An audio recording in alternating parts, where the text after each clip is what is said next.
एक ऐसा मंत्र जिसे वेदों में मृत्यु पर विजय पाने वाला कहा गया है। सोचिए, एक ऐसा मंत्र जो सबसे बड़े संकट में भी आपके लिए एक अभेद्य कवच की तरह काम करे। जी हां, आज हम बात करने वाले हैं ऋग्वेद के उसी महाशक्तिशाली महामृत्युंजय मंत्र की। हम जानेंगे इसकी शक्ति और इसके जाप की वो सही विधि जो इसका पूरा लाभ दिला सकती है। तो सबसे पहले आइए इस दिव्य मंत्र को सुनें और इसके स्पंदन को, इसकी वाइब्रेशन को महसूस करें। ओम त्र्यंबकम यजामहे सुगंधिम पुष्टिवर्धनम उर्वारुकमेव बंधनान मृत्योर्मुक्षीय मामृतात्। ये ध्वनि, ये अपने आप में एक साधना है, एक गहरी प्रार्थना है। तो इस दिव्य ध्वनि को सुनने के बाद जाहिर मन में सवाल उठता है कि आखिर इन शब्दों में ऐसा क्या है, इनका गहरा अर्थ क्या है। चलिए अब इस मंत्र के सार को, इसके असली मतलब को परत दर परत समझते हैं।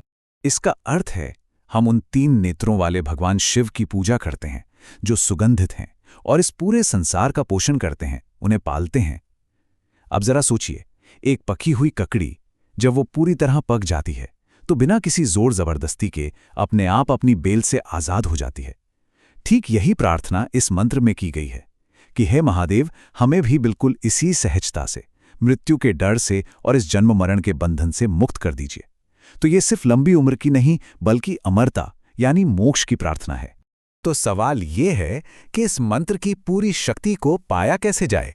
देखिए, जैसे किसी भी शक्तिशाली यंत्र को चलाने के लिए एक सही तैयारी की जरूरत होती है, ठीक वैसे ही इस मंत्र के जाप के लिए भी कुछ बुनियादी नियम है।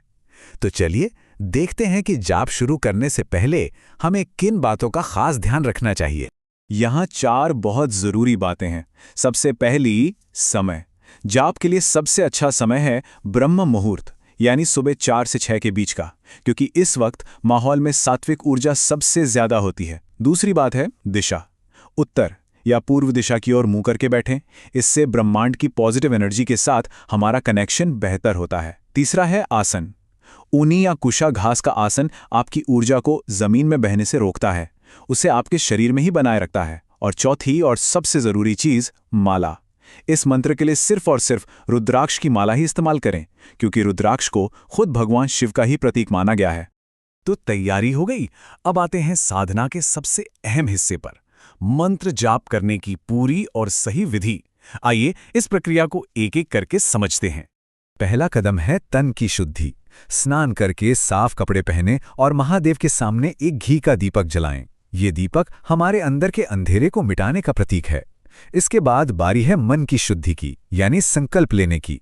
आप ये जाप क्यों कर रहे हैं, अपनी प्रार्थना को साफ शब्दों में महादेव के सामने रखें। ये संकल्प ही आपकी साधना को सही दिशा देता है।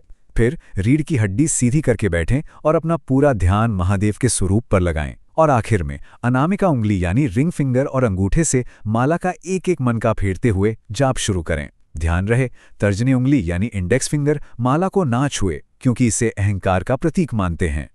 यहाँ एक बात समझनी बहुत जरूरी है, मंत्र का उच्चारण एकदम साफ होना चाहिए। लेकिन अगर किसी वजह से आप बोलकर जाप नहीं कर सकते, तो पूरी एकाग्रता के साथ मन ही मन किया गया जाप भी उतना ही असरदार होता है। याद रखिए, शब्दों से भी ज्यादा जरूरी है आपका भाव, आपकी एकाग्रता। अब सवाल आता है कि कितनी बार जाप करना है। तो देखिए, रोज की साधना के लिए इस मंत्र का जाप कम से कम 108 बार जरूर करना चाहिए।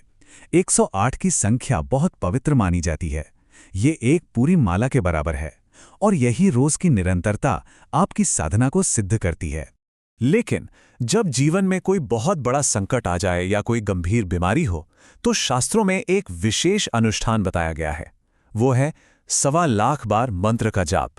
ऐसा माना जाता है कि इतनी बड़ी संख्या में जब जाप किया जाता है तो एक ऐसा शक्तिशाली ऊर्जा क्षेत्र बन जाता है जिसे कोई भी नकारात्मक शक्ति भेद नहीं सकती। अब इस शक्तिशाली साधना की पवित्रता और इसके असर को बनाए रखने के लिए कुछ नियमों और सावधानियों का पालन करना भी बहुत जरूरी है। ये नियम आपकी साधना को और भी गहरा और प्रभावशाली बना देते हैं। साधना की ऊर्जा को बनाए रखने के लिए कुछ अनुशासन भी जरूरी हैं। अनुष्ठान के दौरान सात्विक भोजन करें, यानी ऐसा खाना जो आपके मन और शरीर दोनों को शुद्ध रखे और मांस मदिरा जैसी चीजों से पूरी तरह दूर रहें। ब्रह्मचर्य का पालन करें ताकि आपकी शारीरिक और मानसिक ऊर्जा बनी रहे। जाप करते समय फालतू की बातों और ध्यान भटकाने वाली चीजों से बचें और अपनी पूरी चेतना को भगवान शिव के तीसरे नेत्र पर केंद्रित करने की कोशिश करें, जो ज्ञान और चेतना का प्रतीक है। तो इन सब नियमों का पूरी श्रद्धा से पालन करने के बाद आखिर मिलता क्या है? इस मंत्र का हमारी जिंदगी पर क्या असर पड़ता है? चलिए अब इस साधना के फल पर एक नजर डालते हैं। इस मंत्र का रोज जाप आपके चारों ओर एक ऐसा मजबूत सुरक्षा कवच बना देता है जो हर तरह की नेगेटिव एनर्जी को खत्म कर देता है। ये न सिर्फ गंभीर रोगों से बचाकर लंबी आयु देता है, बल्कि साधक को वो गहरी मानसिक शांति और आध्यात्मिक शक्ति भी देता है जिसकी तलाश असल में हम सबको होती है। अंत में बस यही प्रार्थना है, महामृत्युंजय महादेव, हम आपकी शरण में हैं, हमारी रक्षा करें। हर हर महादेव।